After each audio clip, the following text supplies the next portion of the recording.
Now, lawmakers of Pakistan's ruling party, the PMLN, have been under scrutiny for their corrupt business practices. Nawaz Sharif lost the Prime Minister's office for owning plush apartments in London while holding public office. Pakistan's Foreign Minister Khwaja Asif faces similar charges. He was disqualified by the Islamabad High Court recently for failing to disclose his employment with a UAE-based company before he contested the 2013 election. If there is any doubt on rampant corruption among the high and mighty in Pakistan, Britain has blown off the lid with what it calls the Dirty Money Report. It has named Pakistan among the top 3 sources for money laundering in the United Kingdom. A report by the National Crime Agency claims that investment in UK property, particularly in London, continues to be an attractive mechanism to launder funds. London is infamously known as the money laundering capital of the world. In 2016, a parliamentary committee claimed that London's property market is a primary avenue for laundering as many as £100 billion of illicit money every year. Now, there's a risk that in the post-Brexit world, money laundering activity could spill over to organised business in the UK. Britain is feeling the pinch of leaving the European Union even before the Brexit deal is sealed. Once it leaves the EU, the problem compounds. We'll explain. Britain will have to rejig its trade and customs laws to make them more appealing to investors, which means more leeway to investors, which in turn means more scope for dirty money to be parked there. Businesses will could adopt corrupt practices to win new deals and opportunities, especially from countries like Pakistan. But Pakistan isn't the only country named there. There is little that India and Pakistan can agree on.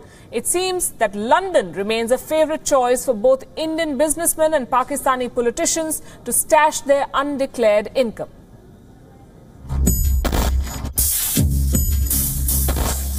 What's common between Vijay Mallya and Lalit Modi? Beyond the charges of corruption and financial irregularities, these absconding business tycoons chose London as their operating base after they fled from India. London, the capital city of the United Kingdom, is known for its large Indian diaspora. But that's not the reason why these most wanted men found a safe haven in London.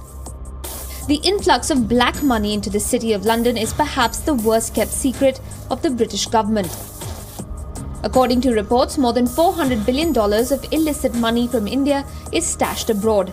Experts have termed London as one of the key destinations to funnel these monies to tax havens. There is a high level of inflow and outflow of funds between financial institutions based in Britain and tax havens around the world. Several of these funds have been used to buy high-end properties in posh boroughs in London.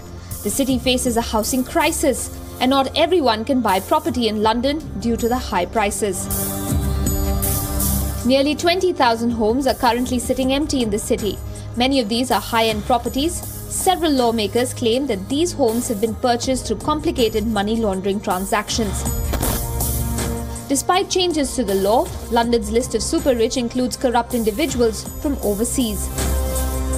Transparency International claims that individuals and institutions from India and around the world have moved their cash to the United Kingdom through complex corporate structures. Using tax havens and secrecy laws, the UK's overseas territories like Jersey and the British Virgin Islands remain the favourite choice for corrupt individuals to funnel money into London. Bureau Report, WION. So while British agencies raised a red flag over investment from Pakistan, their lawmakers continue to train their guns at Russia.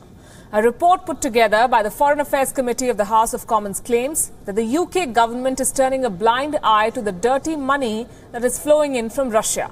This committee even claimed that London is being used to hide assets owned by Vladimir Putin and his allies. This comes after the poisoning of a former Russian spy, Sergei Skripal, and his daughter in the UK. It led to a diplomatic crackdown against Russia.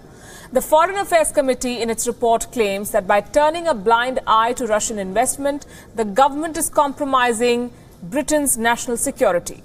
The report recommends that the government take steps to close the gaps in sanctions, meaning tighten sanctions, eliminate loopholes, even target certain individuals like the Russian president himself.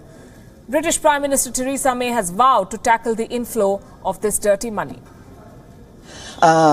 set up the National Crime Agency, we've set up the new National Economic Crime Centre within the National Crime Agency under the Security and Economic Crime Minister. Through the Criminal Finances Act, we've taken greater powers for the UK to be able to act against criminal finances, and we will ensure that we do so.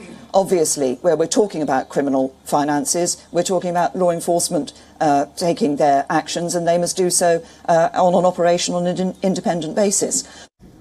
Moscow calls this report and these sanctions a fallout of Britain's quote-unquote Russophobic hysteria. Russia says it's a concerted attempt to target their businesses. Законопроекты, они, конечно, идут, наверное, в одном ряду вот с такими недружественными шагами.